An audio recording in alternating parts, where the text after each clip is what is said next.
വാഹനാപകടത്തിൽപ്പെട്ട യുവതിയെ രക്ഷാപ്രവർത്തകനായെത്തിയ ആൾ പീഡിപ്പിച്ചുവെന്ന പരാതിയിൽ പോലീസിനെതിരെ ഗുരുതര ആരോപണം. യുവതി പരാതിയും മൊഴിയും നൽകിയിട്ടും ആരോപണ വിധേയനായ സിനിൽ സബാദിനെ, അയാൾ വ്യാപാരി വ്യവസായ ഏകോപന സമിതിയുടെ കായംകുളത്തെ ഭാരവാഹിയാണ്, ഇയാളെ സ്റ്റേഷൻ ജാമ്യത്തിൽ വിട്ടയച്ചുവെന്നാണ് പരാതി. സംഭവം വിവാദമായതോടെ DGP ആലപ്പുഴ ജില്ലാ പോലീസ് മേധാവിയുടെ റിപ്പോർട്ട് തേടിയിട്ടുണ്ട്.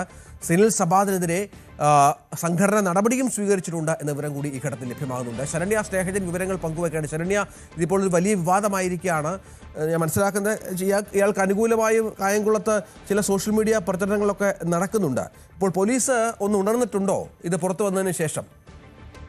രഞ്ജിത്ത്, കഴിഞ്ഞ 3-നാണ് ഇങ്ങനൊരു സംഭവം ഉണ്ടായിട്ടുള്ളത്.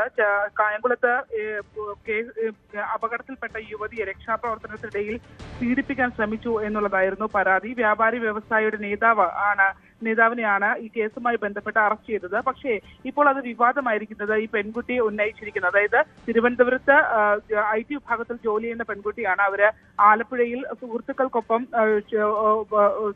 ചില പള്ളികൾ പോകുന്നതിനായി എത്തിയതായിരുന്നു.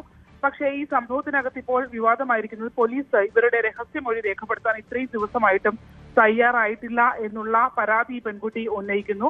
അതോടൊപ്പം തന്നെയാണ് ഈ കേസിനകത്ത് വേണ്ട വിധത്തിലുള്ള നടപടിക്രമങ്ങൾ പാലിച്ചിട്ടില്ല എന്നുള്ള ആക്ഷേപം കൂടി അവർ ഉന്നയിച്ചതോടെ, അതായത് സംസ്ഥാന പോലീസ് മേധാവിക്ക് ഇത് സംബന്ധിച്ച് പരാതി നൽകിയതോടെയാണ് ഇപ്പോൾ വീണ്ടും ഈ സംഭവം വിവാദമായി മാറിയിരിക്കുന്നത്.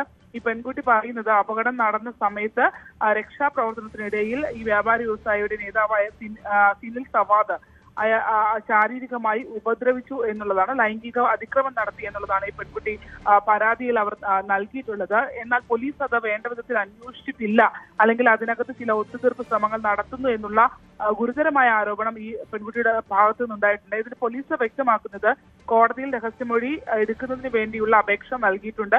കോടതിയുടെ അനുവാദം നൽകിയ കോടതി അതിന് ഡേറ്റ് തന്നിട്ടില്ല, തന്നാൽ മാത്രമേ രഹസ്യമൊഴി എടുക്കാനായി കഴിയുകയുള്ളൂ എന്നുള്ളതാണ് ജില്ലാ പോലീസ് മേധാവി വ്യക്തമാക്കിയിട്ടുള്ളത്.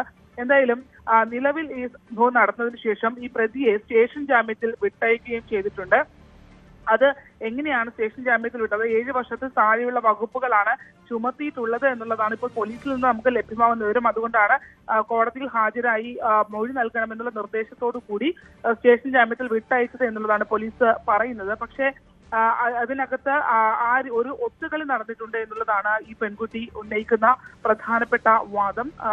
ഈ ഒത്തുകളിയുമായി ബന്ധപ്പെട്ട് ആണ് ഇയാളെ ഇത്തരത്തിൽ കുറഞ്ഞ വകുപ്പുകൾ ചുമത്തി വിട്ടയച്ചു എന്നടക്കമുള്ള കാര്യങ്ങൾ പറയുന്നു.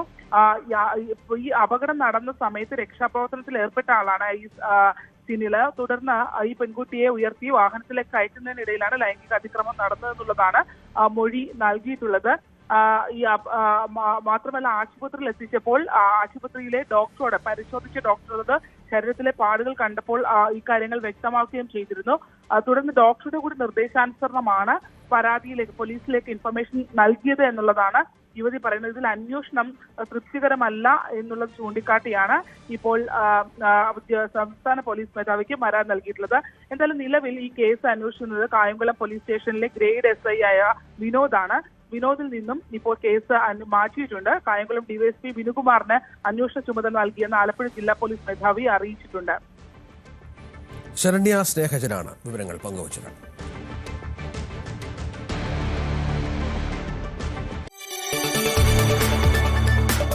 കൂടുതൽ വാർത്തകൾക്ക് News 18 Keralam YouTube channel subscribe ചെയ്യുക.